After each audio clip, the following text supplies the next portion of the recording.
Hi there! Welcome to Mrs. English Interactive. I'm so glad you're here. Hello, language explorers. Today we're tackling something that can feel really intimidating, opening a bank account in the United States. If you've just arrived in America or you've been using cash for everything, you need a bank account. It's how you pay rent, receive your paycheck, and build a financial history. But walking into a bank and navigating all that paperwork in English? That's a challenge.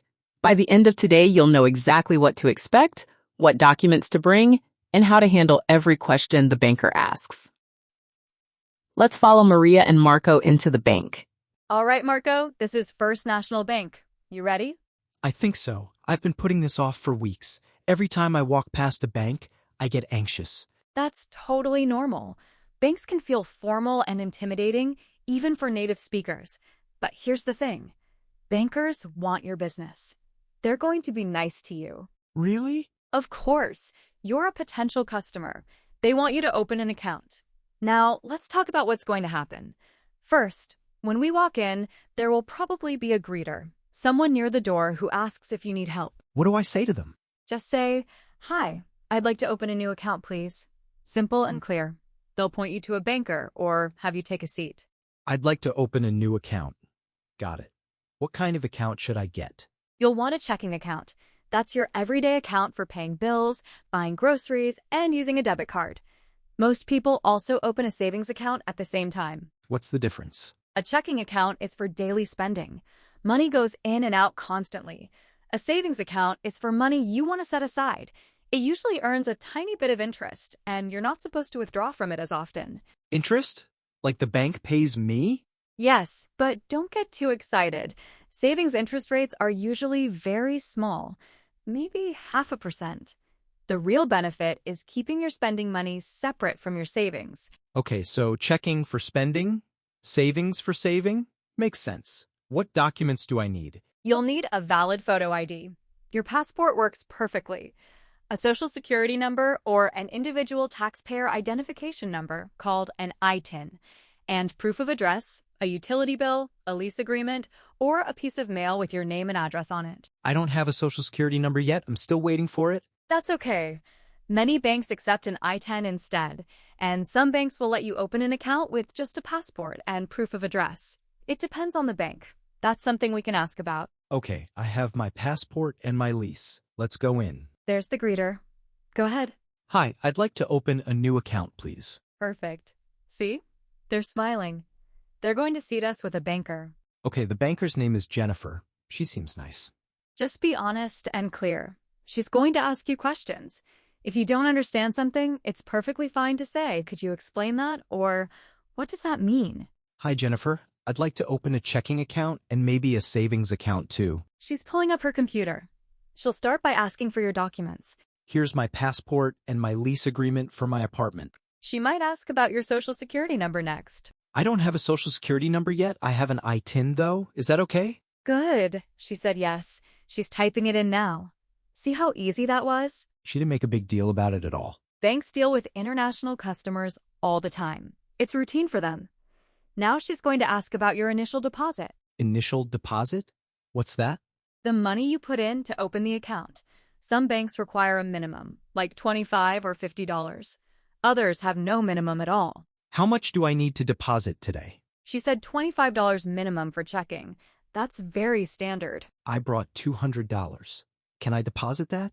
Of course. She'll take the cash, count it, and give you a receipt. Now, she's going to ask about some account features. Listen carefully. What's a monthly maintenance fee? Great question. A monthly maintenance fee is a charge the bank applies every month just for having the account, usually around $10 to $15. But most banks waive it. That means they cancel the fee if you meet certain requirements. Requirements? Like what? Like keeping a minimum balance, say $1,500, or setting up direct deposit. Direct deposit means your employer sends your paycheck straight into your bank account electronically instead of giving you a paper check. If I set up direct deposit, the fee is waived? She said yes. So once your employer sets that up, no monthly fee. Definitely do that. Okay, what about a debit card? The banker will set you up with a debit card.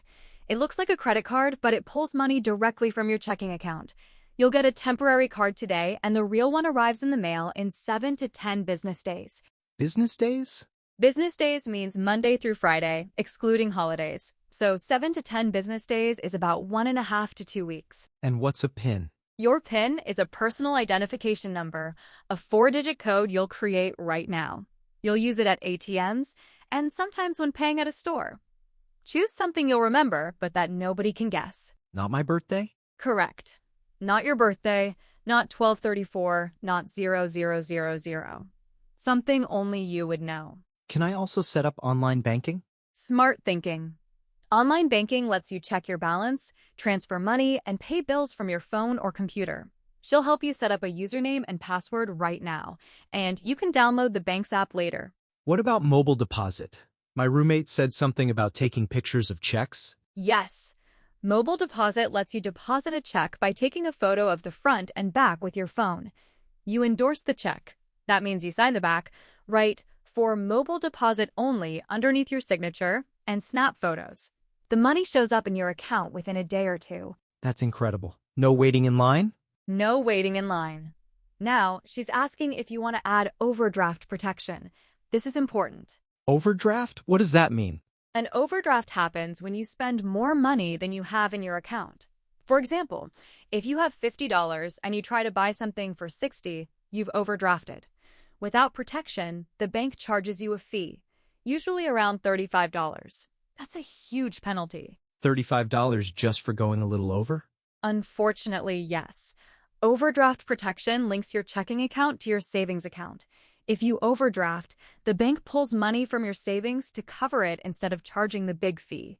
Some banks charge a smaller transfer fee, and some do it for free. I definitely want that. Good choice. She's finishing up the paperwork now. She'll print some documents for you to sign. There are a lot of pages here. They are mostly disclosures. Legal information about your rights, the bank's policies, interest rates, and fees. You don't need to read every word right now, but keep these papers. They're important if you ever have a question or dispute. Done. So I officially have a bank account now? You officially have a checking account and a savings account.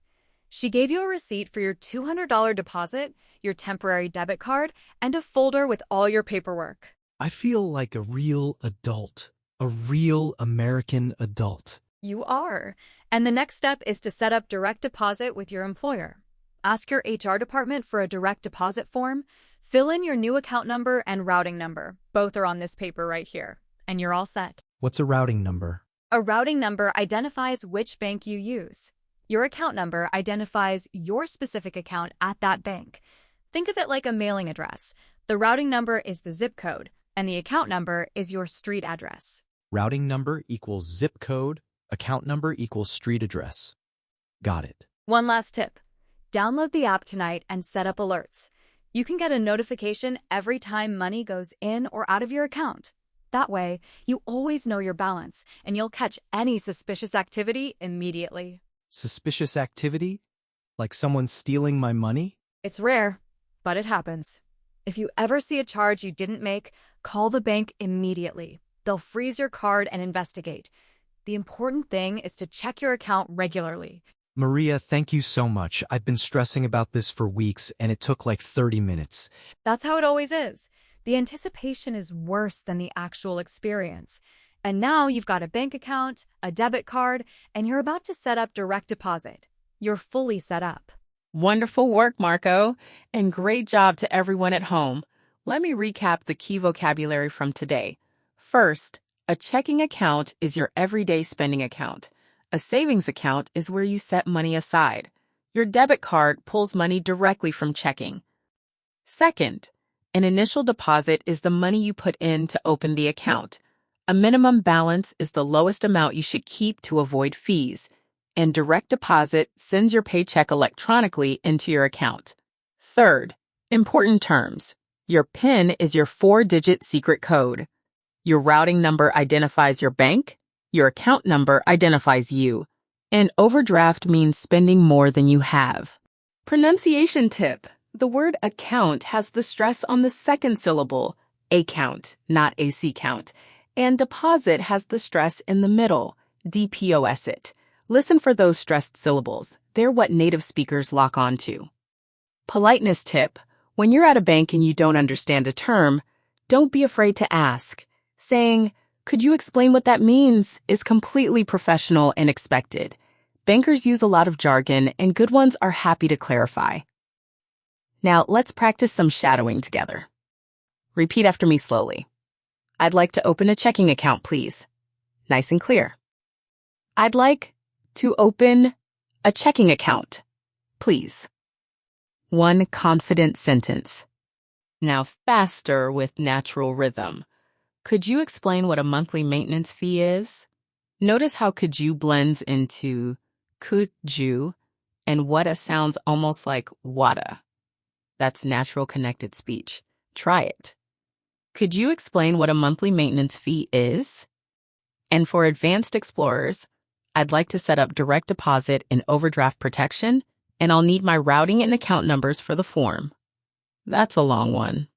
Focus on keeping steady rhythm and stressing the key words. Direct deposit, overdraft protection, routing number, account number. Your micro assignment this week: if you don't have a bank account yet, go open one. Bring your passport, proof of address, and your I-10 or social security number.